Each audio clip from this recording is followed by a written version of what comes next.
we are with Alfredo Berni of Zoch Verlag. Yes. And we are going to talk about a wide variety of games available from Zoch here at Essen. The first of which is one that we've actually reviewed on the show, and I should congratulate you on because it won the Spiel des Jahres. Yes, this very year. It's been great to win it, and we hope all the people will enjoy play it as we enjoy test it and develop it, of course. Well, tell us a little bit about this in case people don't know about Is Der Wurm Drin. Yes, it's a worm racing game, and it's quite interesting because it's you own your own worm, and you have to push it through this this field, which is made like this in a two-layer map, so you don't see who is leading, who is winning. You don't see many board games like that have that two-layer. No, not really. Multiple layer, but also it's not only multiple layer, but the multiple layer uses it to hide something. So you stick places from the bottom, and the first one to emerge in the front is winning. There is also a small betting part because you can try to bet who is the first showing, so you gain some additional point to push yourself. When they're worms, they poke out of the window, right? The first one to poke out of this window, and this one too. That's pretty simple. Just roll one dice and have that piece, and if you are good enough and roll best of the others, then you win. It's a charming little game. It's interesting and charming, yeah, of course. You're right. What next on the list here from... we have plenty of novelties, and we have novelties also for kids.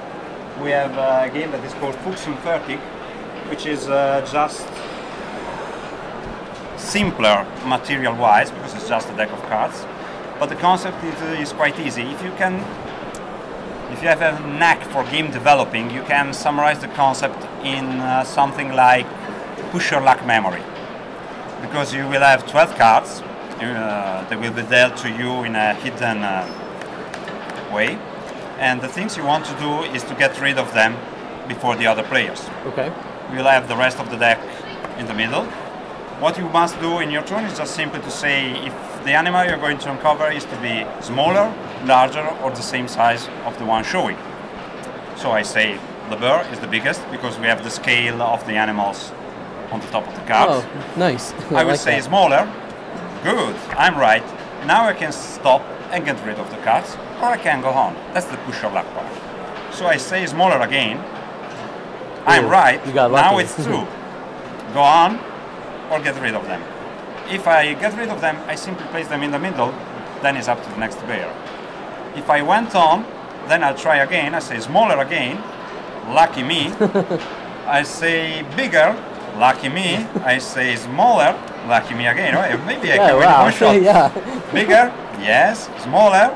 Yes. Well, let's say that I did something wrong, like I say smaller, and this show out. Then, sorry, I lose everything. I have to put them all back. One thing is that I can try to memorize the order, so next time I will see my fox, I can remember the sequence. You know the sequence, right? Okay. Yeah, that's it. This memory part also works as a nice catch-up mechanism. So the player leading, maybe he has just 3 cards, but you don't know them. I am lagging behind, but I know 10 of my 12 cards. I can just get rid of all of them in one round. How many can play? 2 to 5. 2 to 5, 6 plus for the lead. Another game that is simple and interesting. It has some similarity with a Zoch game of previous year, which is Geisterblitz, because all the players are involved at the same time. So there is 2 decks showing in the middle. Let's find 2 different animals. It's like we've got sheep and yes, you have barnyard 6 animals, sort of. Yeah. You have 6 animals. They're all depicted on the dice. So you have the sheep, the cat, the dog, the mouse, the cow, and the pig. And what normally happens is that somebody rolls the dice, and you have to call the required animal, which is the one showing. So the first one to say mouse gets a card. Yeah, I said it first. Sorry. We do it again. Cow. Cow. Yeah, you are right. Let's say that we roll this one. Now we have the second rule, because the first one has you have to call the animal of the dice. But if the animal of the dice is one of those depicted, then you have to call something else, which is not showing. So I say dog. I win the card. Sorry, you lose. And now we have the sheep. We can call sheep and so on. There is a third rule. You cannot call the same animal twice in a row. So if the sheep if it was a sheep and then the sheep came out twice, or maybe there is a pig and somebody says sheeps, then you lose. When you win, you take a card, or you can turn face down all the cards in front of you. Again, a push your luck part. Okay. Because when you win, you get one thing, either one card, or you turn all of them. Does that bank them, so now they're yes, they're you going bank to be them points? so you don't lose them. If you fail, you throw away all your face-up cards. If you have no face-up cards, then you just throw face-up one of the safe cards. So they're not really safe, but it takes quite a lot of time to lose all of them. This is a different game, yeah. There will be 96 tiles, quite a lot, depicting different things. Not too many, because it's just 16 different things. However, they will be in 6 different kinds. You have a dog with the tongue outside and the bowl for the food, the dog with the bone on the mouth, the dog that is barking, smiling, I don't know. Then there is another different dog and another one, and so on. The normal flow of the game is that you have a requirement card, which depicts 9 things, and a teller, which is the card, must describe exactly to somebody else that must Schnapp the tile. Okay? It could be even played by not just 2 people, but I could be telling it, and maybe 3 or 4 guys will collect things. Somebody will watch the timer. It can be made. There are 3 different ways to play the games inside the rule box, because it could be cooperative, but it could be competitive between teams or between the players.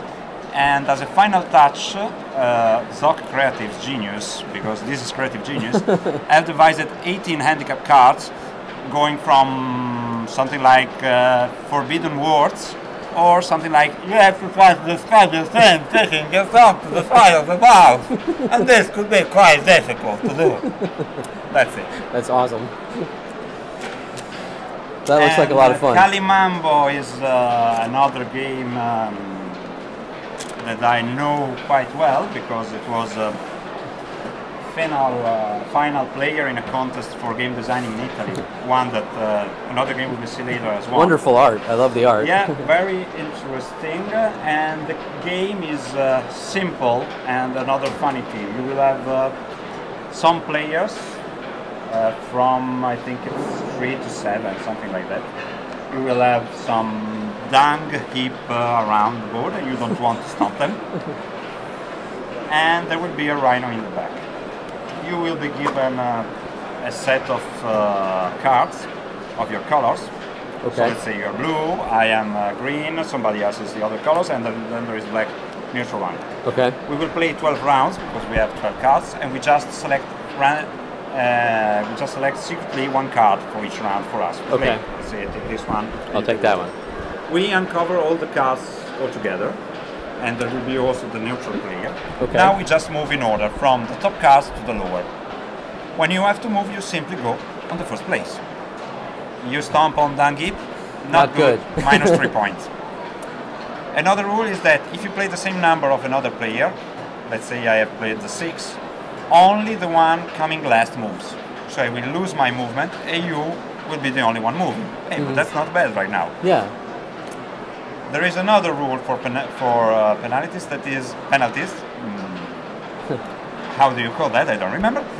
Is that when the player coming last in front of the Rhino moves, so it's up to the orange to move, the Rhino catches up with the pack and gives penalty for the squares he enters.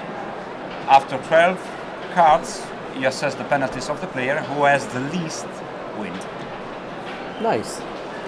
Pretty simple, straightforward, but it seems like a lot of these at this level could be playable with children, but yet they're still enjoyable. This is really a family game. But they would be enjoyable for adults too. Yes, you're not going to. It's also a beer and pleasure game. Right, right. That's it. Oh, this is about some people having a car. The pawns of the car are marbles. Those are great cars. My idea. And you have to make a race to make some deliveries, because you have to make a trip around, let's say we all start from this area, you have to make a trip all around by playing cards. We will have 3 of these cards, which is power cards, and another nice thing is that we will have to choose which one we want to play, and they all have different values, so we can choose which one to play just by placing the card with the value pointing toward the map. So nice. when I reveal it, I move one. We move the space we pointed to say that those two moves. And another thing that happens about movement is that when you land on someone else, then you double your move. So if I played true, I would be true, true, and true again. Okay? And then maybe somebody else played 6, so it would be 1, 2, 3, 4, 5, 6. 1, 2, 3, 4, 5, 6. Wow. We want to be fast because after each round of movement, you have to pay to the leader the money of the place you're in. When it's over, but money is just a medium, it's not the goal. Because when the race is over, who is leading will advance on the score track. Okay. Eventually you can pay to advance more, then everything is reset and we start for a new leading round. It's a game of clever movement because you have to try to devise where other people want to land, because multiplying your movement is the best thing you can do. With just 3 tokens, even if you play a yellow number, you get to draw a new one, you won't complete the circuit. And you want to be in the lead because the leading player will get 3 steps and the rest less. You can catch up with money, but you have to try to devise where the other players want to go and land on them so that you can jump on them and go for the lead. The combination move seems like that's This key is to the game. This is a family game, more than kids, grown-up kids, let's say, from 10 or I don't know what the marketing department put in that, but it would be a kind of game that I would have liked to play when I was 10 or 12, instead of playing Risico. Yes. Or Risk. Yes. I agree. I totally agree. A little bit different. This one is also the family, but would be also a little bit smaller range, because this game has a quite different part, which is the Tante. I was not expecting that. Yeah, which in fact is a balance, which is quite tricky to set up, and it's not difficult. And another nice thing that I discovered now, the first time I saw it, okay, I said, hey, wait, this thing is marvelous, but it's a balance made of cardboard. It will never go straight. It will always be unbalanced on one side, or there will always be some different things. Yeah, that's what I thought first time I saw it. That's why I think that Zoch has some creative genius working for them. It does seem impractical in an insane but fun kind of way. The simplest thing that you can do when you were, if you go to look for old objects like old balance that farmer used, you simply have some weight to place to balance it, so that it's perfect. The game is about collecting wooden pieces around the board in your basket. There will be 3 selected randomly at the beginning. This is your limit weight, but also your score weight, because between the players you want to have the heaviest basket, but not heavier than this one. So you have to be able to estimate. You have to be clever, you have to estimate, you have to collect and exchange and swap things between the map, your basket, and also other people's baskets. We want to be a little bit nasty with other players. Of course. How can you win if you don't do perfectly legal, but you have to do something, a little bit of mischief. And that's the game. That part struck me as a little bit crazy. That certainly sells the game right there. I don't think most people would have a game with an actual balancing scales not really. in their collection, for sure. And this is the last game. This one won the contest I was speaking before in Venice. Right. Keep every 2 years, Premio Archimede, held by Zoch. This is a gamer's game, worker placement, in which you have to place your liberty. The theme is ancient Rome, the liberty, where the slaves that were freed because they served well their masters, so they were the most trusted henchmen. A liberty was mecenate. It was a liberty of Roman emperor, and was trusted by him to do some work with arts and the like. And you place your men around the board, they collect things for you, they allow you to do things that in the end will net you some victory points, and the one who has the most at the end wins. There will be some fighting in the arena, horse racing in the stadium, we will build some villa, you will have some spectacle at the theater, all the flavor from ancient Rome. And as in this kind of game, there is the multiple choice to victory. You can try to levy on some part of the game, but if you do that, and most of you do that and forget others, then there is also the same thing. So that if you and him follow the same path, and I have an open road on the other one, then I will probably be the winner. So it's a balance between long-term strategy, taking the most out of what you have been dealt, and also try to be clever, not to do exactly the same things other players do. Well, it seems like you've filtered up to a game that is a little more, has a little more strategy, but might still be accessible to grown-up kids again. Grown-up kids. Kids. It's the next step. You start with something like Fuchs and Fertig, then you go maybe to a Schnapp. If you want to do something different, then you may go to Avanti. This one is going to be the next step. Right. These are all available now. Yes, Zoch Verlag. all available now in most of the languages Zoch publishes. So it's German, English, French, Italian. Most of other things would be available also in other languages, because most of them, this game also looks complex, but if you look at the art and the cards, no words. So it's all icons, even if the rules are quite complex. After just a 15 minutes explanation, you can start your first round, and when you get the grasp of the game mechanism, you won't forget it, because everything reminds you of what you have to do.